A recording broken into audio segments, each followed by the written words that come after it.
Hello everyone, and welcome to a brand new series on this channel called Divisive Games, where I want to look at some of the games that you morons can't seem to agree on. I have a small fascination with games that have mediocre ratings, but not because of a collection of mediocre scores, but a set of near perfect scores and equally as many ratings around 5. And what a better game to start this off with than Super Mario Sunshine. Obviously, I'm not stupid enough to see that this game isn't considered amazing by everyone. I mean, a 92 is like a godlike score, but this is the least agreed upon game in the 3D Mario subgenre, with its worst score generally being an 8. So I guess it's more of a fight about if it's a perfect game or the worst 3D Mario game, okay? Okay. Super Mario Sunshine is such an odd game in Nintendo's history. You see, this is the first game after a 6-year gap in the plumber's career with the legendary Mario 64, and Nintendo was faced with the choice of continuing with the original side-scrolling titles, or keeping with the new style of the smash hit Mario 64, which even at the time was considered to be a masterpiece. Obviously, they made the right choice and attempted to bring the 3D idea of Mario 64 into the substantially more powerful GameCube, going from the more common 240p at the time to the far more impressive 448, resulting in a far more visually impressive title. But it seems in execution they managed to make a game that some people consider to be a series high and other people consider to be a forgettable mediocre sequel that fails to impress. Where do I stand? I don't know. I haven't played it yet, so let's start it up, shall we? The game starts off with this boof-ass cutscene, but you know what? I think this is technically the first ever pre-rendered cutscene in Mario's history, so that's something. But you know what's also something? This god-awful voice acting, bro. I mean, listen to this dog shit. Ooh, look at that!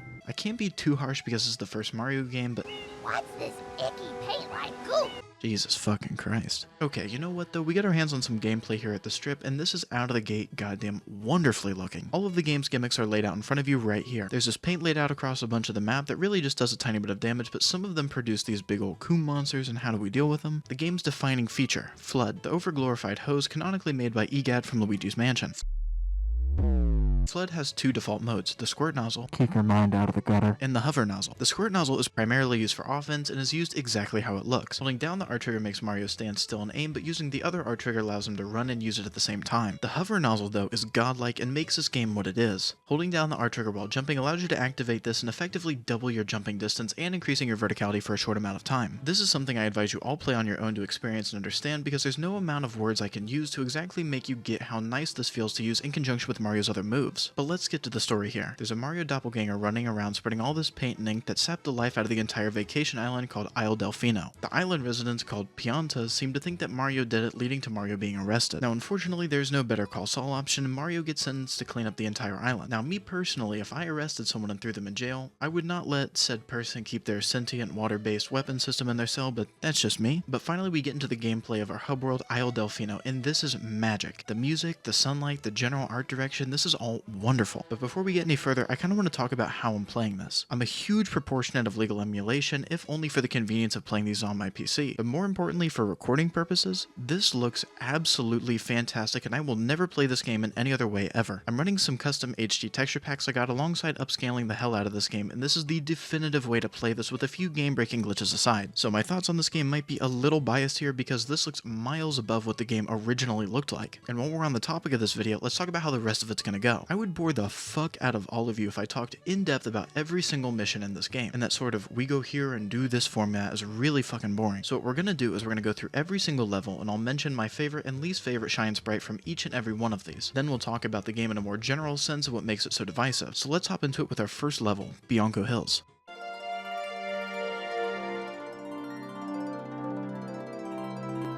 Bianco Hills, the game's introductory level, and this is unfortunately probably the most forgettable stage in the entire game. This stage captures the very odd, unique element of having a very uninteresting design, yet I know the entire layout of the map like the back of my hand. And yes, just like Mario 64, this is a collectathon with choosable missions, and to my delight, they have a ton of missions that showcase how you're helping these people. For example, the bridge that was broken when we get here gets fully constructed after clearing all the paint out of the way. These small little details add up for me, and it's a really great way to show progress. Bianco Hills copies the idea of a large antagonist at the top of a hill from Bomb on Battlefield, but it's not quite as iconic, admittedly. The soundtrack here, while solid, is nothing to speak of, and I just can't really find anything noteworthy to talk about when it comes to the stage. It just does stuff that other stages do better later. The only memorable part of the stage is the Pina Piranha fight, which is easily my favorite mission here. While somewhat easy, Pina himself has a really cool design and is one of the very few characters who managed to make it into the other mainline Mario games after this. However, my least favorite mission here has to go to his rematch. This is a lazier iteration of the original fight, and the idea of stopping dead in your tracks to shoot the boss never really makes a lot of sense in my my eyes. Bianco Hills retrospectively makes for one of my least favorite levels. It's just so unbelievably unoffensive to the point where it becomes stale, and maybe I'm being a little harsh for the first stage, but comparatively to Bomb on Battlefield, it's just bland. You can expect a lot of comparisons to Mario 64 here. I mean, it was the predecessor, so while it's a high bar, I do expect the game to at least match it on a lot of its aspects. But enough with that, let's move on to Ricoh Harbor.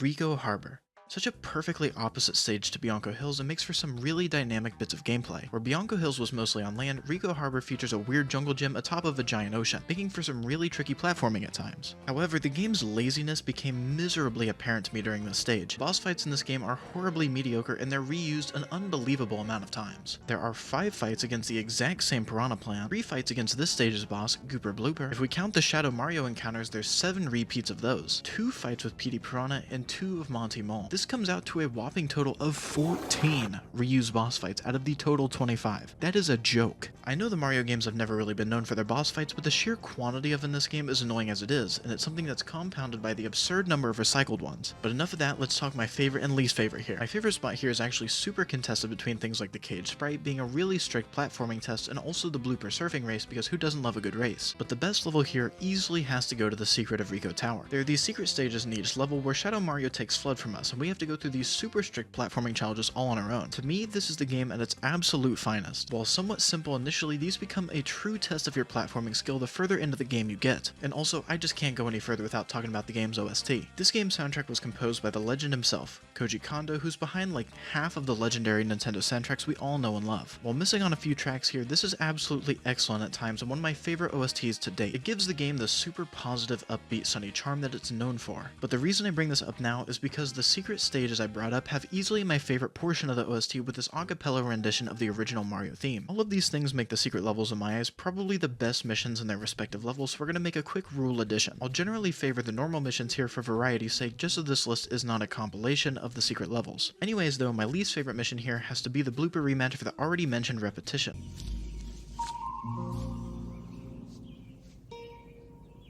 What the fuck is this piece of shit?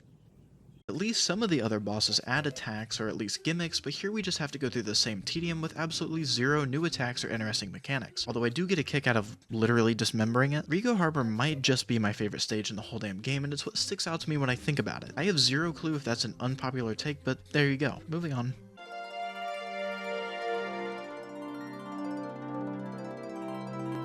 Gelato Beach. In my eyes, just an okay enough stage, and to be honest, during my initial playthrough, this was probably my least favorite game at the time. While aesthetically pleasing, I find the stage's layout to be a pain in the ass, and it's just unintuitive. This level features some of the highest highs and the lowest lows in the entire game. For starters, I love the Piantissimo races, and they're a lot of fun. Despite not really offering me much in terms of challenge, it's a good thing to have for variety's sake. But on the other hand, these goddamn red coin challenges are ass, and the fact that these coins can just clip through everything is so lazy, it's infuriating. But what were my favorite and least favorite levels? For my favorite, I'll give it to the cool ass Wiggler boss fight for at least being somewhat unique, with us needing to use these plants that inflate from being sprayed with water to knock the Wiggler over and score some damage. Each hit increases the Wiggler's speed and changes its route. It's really cool shit overall.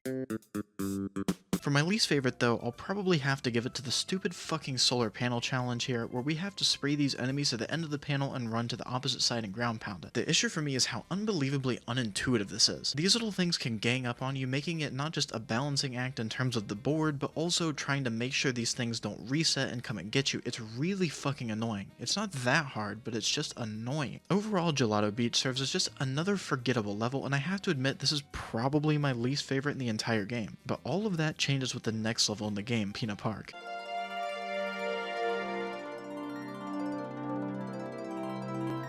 Where do you even start with a level like this?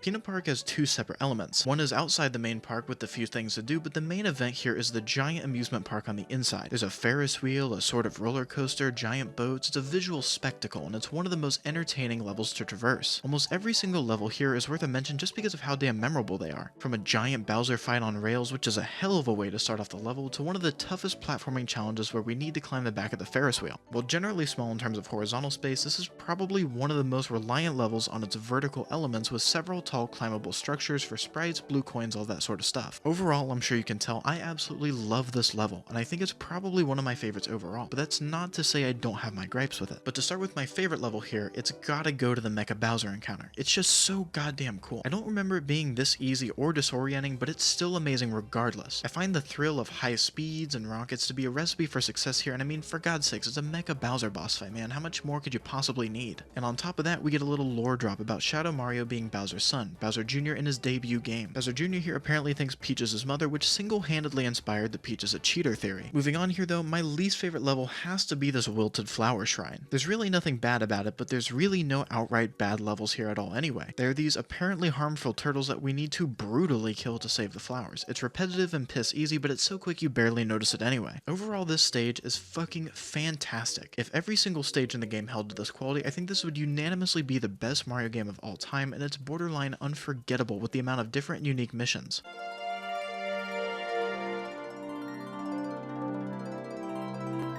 Serena Beach. This is another really interesting level to talk about. As beautiful as this level is, I mean, look at this shit, it's gorgeous. This was really the point where the game's repetitive themes became criminally apparent to me. It's just tiring at this point in the game. Repeated level themes is one of the only detractors from this game in my eyes, and it's one thing that I really can't fault people from taking away from it. The game's tropical vacation themes make a lot of levels fairly similar. Sunny paradises, beaches, palm trees, water. There are exceptions to this, however, but I find it to be somewhat uninspired to an extent. And hey, I'm not talking about this level specifically. This level is crazy unique. I'm just saying as a whole, okay? Our level opener is this weird-ass fight against a phantom manta ray that distributes its electrical goop everywhere and splits in half when damaged. And I have to say, while odd, I do find this to be weirdly fun.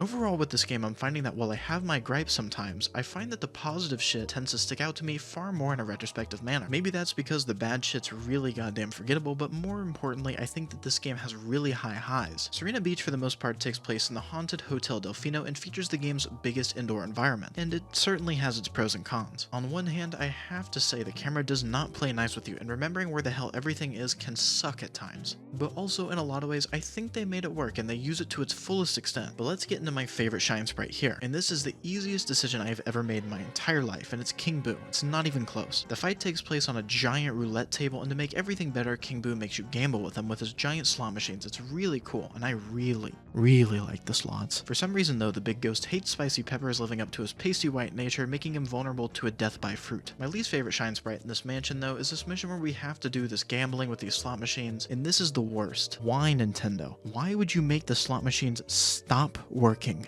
when you win? Why? I wasn't done here, and you stopped me. I was having fun. In all seriousness though, my least favorite level has to go to the third shrine in the level called the Mysterious Hotel Delfino, which requires you to find a way into the pool due to this dumbass blocking you, making you go through the rafters and shit. And this sucks, and it's a pain in the dick hole that I refuse to do, to the point where I learned an entirely near frame perfect glitch just to avoid it. You see, if you grab this banana from the lower part of the hotel and bring it all the way up to the grass level and press your back up to it and execute a backflip, for some odd reason throwing the banana displaces you, and since this level has paper thin walls, you can actually clip through it and skip the whole damn level. Neat stuff. So far, I'd have to give this game a very solid 9 out of 10. It has some stinkers thus far, but overall I think it's really good and the highs outweigh the lows. But now we're entering the ending parts of the game, and this is where the game needs to pull through in my eyes. A mediocre ending to me would spoil the whole experience. So let's move on with Noki Bay, our penultimate level.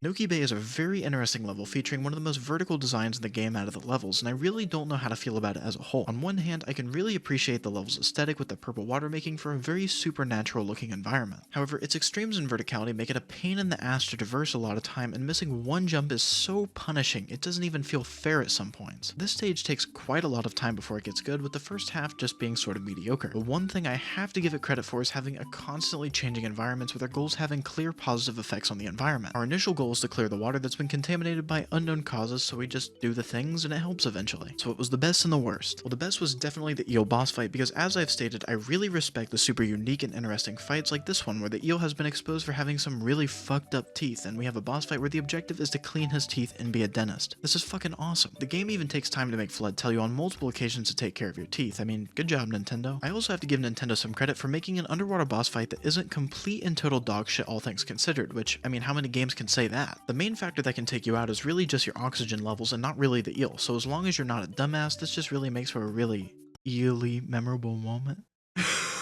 Sorry. As far as my least favorite mission goes, it'll probably go to the Secret Ruins level, because for some stupid fucking reason, this fucker comes back in the exact same identical form, no changes, it's a boss level, come on man, this is the third time, give him a new attack, come on. Overall, Noki Bay is probably one of the most difficult to evaluate levels in the entire game. I think in a lot of ways it promotes exploration quite well, and when it does something right, it does it really cool. But everything else here is just so boring. I had to rewatch all of my footage just to remember what a lot of these shines even were. But with that out of the way, let's hop into our final level.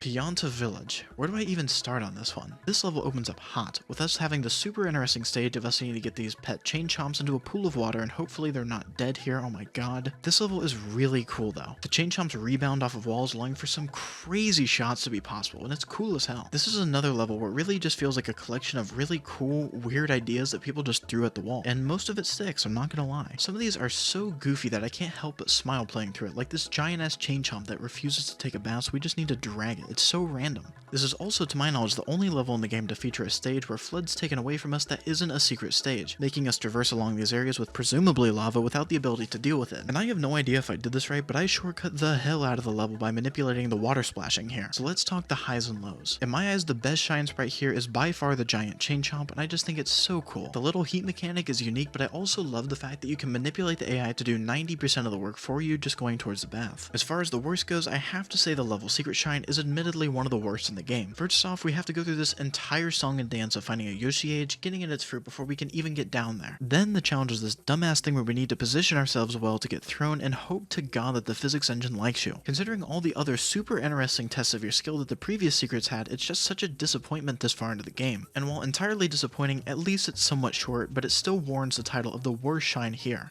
So, we're basically at the end now. It's been more good than bad admittedly, but I really don't have the strongest feelings on it. It has some of the best moments in the whole damn series, but it also has an ungodly amount of just uninspired regurgitated horse shit. But before we can go on to the final level, there's actually a fair amount of shines around Delfino Plaza to the point where most people consider it to be a level, so we're just gonna go through these real quick.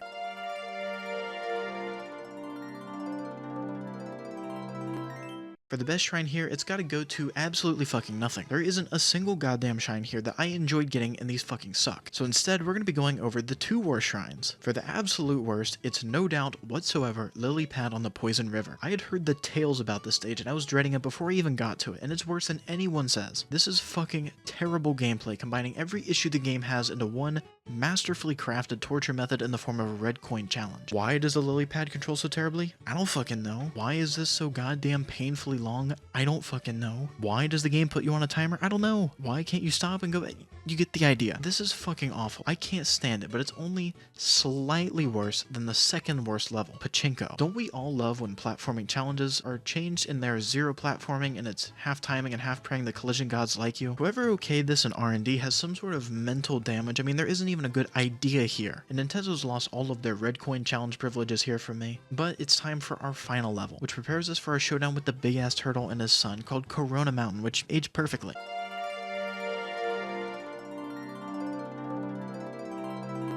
This is the absolute worst part of the game, and it's not even close. The game tries to copy the Gauntlet style of challenges from Mario 64, but where those were a collection of platforming challenges, these only have two separate types of platforms, one with spikes and one with constant extinguishable flames. The problems here are quite apparent, and this becomes immediately boring as fuck. The knife platforms have these weird-ass hitboxes that hit you on the side, but the single worst part of the game is this awful boat segment. The game tries to gaslight you here into thinking they're proper physics, but it's just not here. The boat just doesn't obey what you're doing, and it just does whatever the hell it wants. This really wouldn't be a huge issue if it didn't take 10 business days to get done, and anytime you graze something, your boat just has a stroke and dies, putting you right back to square one, man. God damn. The final third of this challenge is by far the easiest part, where we need to use the rocket nozzle to jump up these clouds that move, and once again, a bad set of jumps can set you back a good 5 to 10 minutes. But once we're up that, we get to see Bowser in his one and only appearance in the entire game. We get a boss fight where Bowser, who's a touch bigger than I remember, and Bowser Jr. are essentially in a big ass hot tub, and they try and stop stop you from breaking the conveniently marked weak points. You're supposed to dodge Bowser Jr.'s giant-ass missile attacks and Bowser's fire breath, but you can just say fuck all that and brute force it like I did. I find it so odd that Bowser wasn't involved in a single other moment in the entire game, and it really makes his flat, dull appearance here all the more glaring, to the point where I kind of forget he was even in the game to begin with. Once we get him down though, we get our final bit of exposition here with the final cutscene where we all find out of the sky and Mario finds Flood